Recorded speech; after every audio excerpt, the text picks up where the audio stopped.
Jobho wakapindura akati, kunyangwe nanhasi ndinonyunyuta ndine shungu. Kurobwa kwangu kwakanyanya kuenda kugomera kwangu. Pasi pezuva. Aiwa. Nokuda kwaSatani. Ndaiziva kwandingamuwana. Kuti ndisvike ipo pachigaro chake. Pachigaro chake ndirondedzere. Ndairondedzera mhaka yangu pamberi pake. Ndaitanga ndazvirevura ndozomurudza zvikumbiro zvangu. Ndaizadza muromo wangu nenharo. Ndaiziva mashoko anga ndipindura ndobva ndagutsikana kuti wati kudii Mwari wakandumba nowakandisika. Ndainzwisisa zvaanondiudza. Ndainzwisisa nokuteerera zvaanondirayira nokundiudza. Ungaita nharo neni nesimba rake guru here? Haungangoiti nharo neni noti ndiye wakandivumba ndigara ndiri guruva hangu. Kwete. Asi unganditeerera hake. Ipapo wakarurama ungataurira naye. Yes. Kuti ndisunungurwe pamutongo wangu. Ndiwanevo basa muno munyika mandigere kutorwa. Tarira ndinopfuura mberi. Jehovha andinzwirevo tsindi. Ndiwanevo mbereko, ndiwanevo vana sezvinoita vamwe. Uye shure. Asi handikuoni. Ndoti wakaipa unonditeverera. Zvino ngandizorodzwe mukutuma kwaPauro mwazha we. Amen. Nokuruoko rworuboshwe kana achibata asi handigoni kumuona. Unozvivanza paruoko rworudyi kuti ndirege kumuona. Nokuti iye unoziva nzira yandinofamba nayo. Kana akandidza ndichabuda ndakaita sendarama. Afrika! Pano tasvika Patsime. Apa tasvike Mtonjeni. Patinochera zvii? Mvura. Tapesvika Konamani. Mukadzi weSamaria achisvika Patsime. Mufadzi waseSamaria efika eMtonjeni. Akawanani? Jesu. Nesitauya Patsime ngatiwanewo Jesu wakanikwa nomukadzi upi? Ngative musimba kani? Nokuti wane vakadzi here mukadzi akaona Jesu uyu. Pauro ari pakati pedu varume. Zvapika pakati pedu madhodha. No man. Vanongoda sekuti vachine hope dzeusiku namatenda kuri kuita uku. Aiwa no man. No man. Jesu anotitungamirira. Jesu anotitungamirira. Akatumba Pauro. Jesu anotitungamirira. Jesu anotitungamirira. Jesu anotitungamirira. Akatumba Pauro. Pauro anotitungamirira. Pauro anotitungamirira. Pauro anotitungamirira. Inume munyika dzose. Pauro anotitungamirira. Pauro anotitungamirira. Pauro anotitungamirira. Inume munyika dzose. Jesu anotitungamirira. Jesu anotitungamirira. Jesu anotitungamirira. Akatuma Pauro. Jesu anotitungamirira. Jesu anotitungamirira. Jesu anotitungamirira. Akatuma Pauro. Pauro anotitungamirira. Pauro anotitungamirira. Inume munyika dzose. Pauro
notitungamirira vakatuma Paulo, notitungamirira Paulo, notitungamirira Paulo, notitungamirira inonge munyika dzose Paulo, notitungamirira Paulo, notitungamirira Paulo, notitungamirira inonge munyika dzose.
Afrika yedu.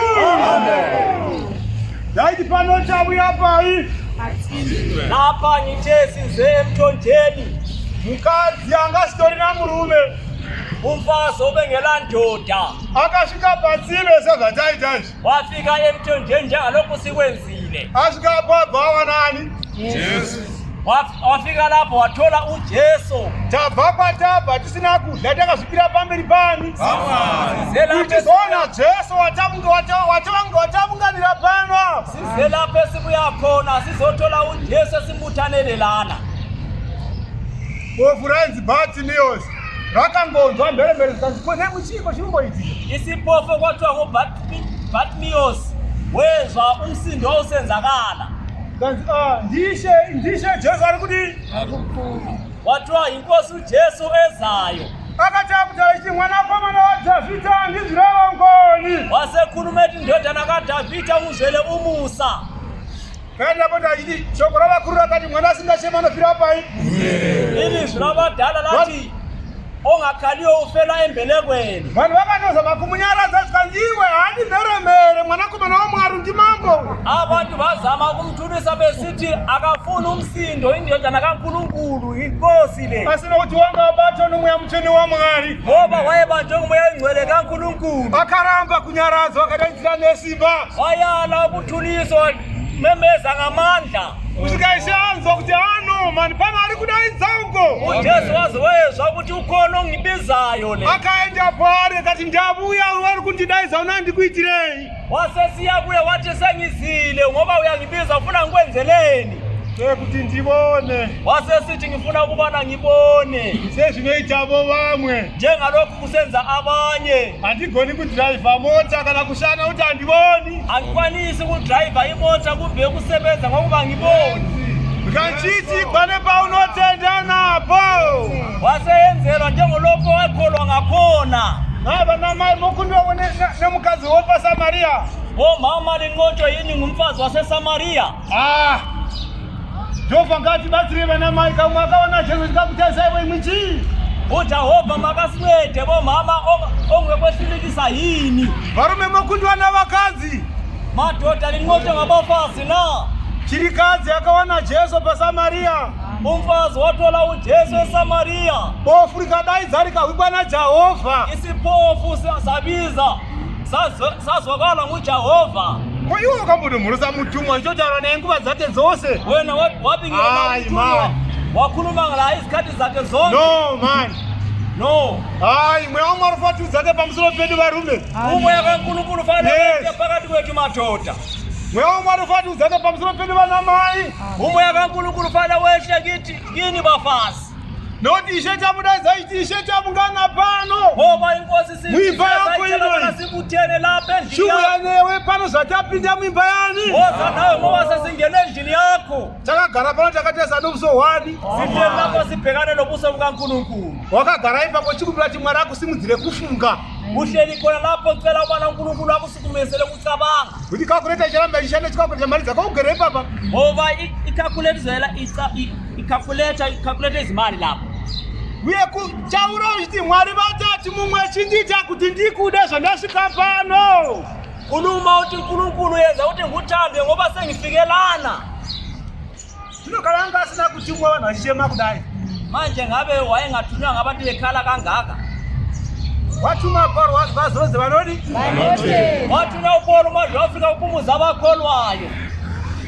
Zorodzwai mukutumwa kwaPaulo mwaje weAfrika. Kunyuzwana ukuthunywa kaPaulo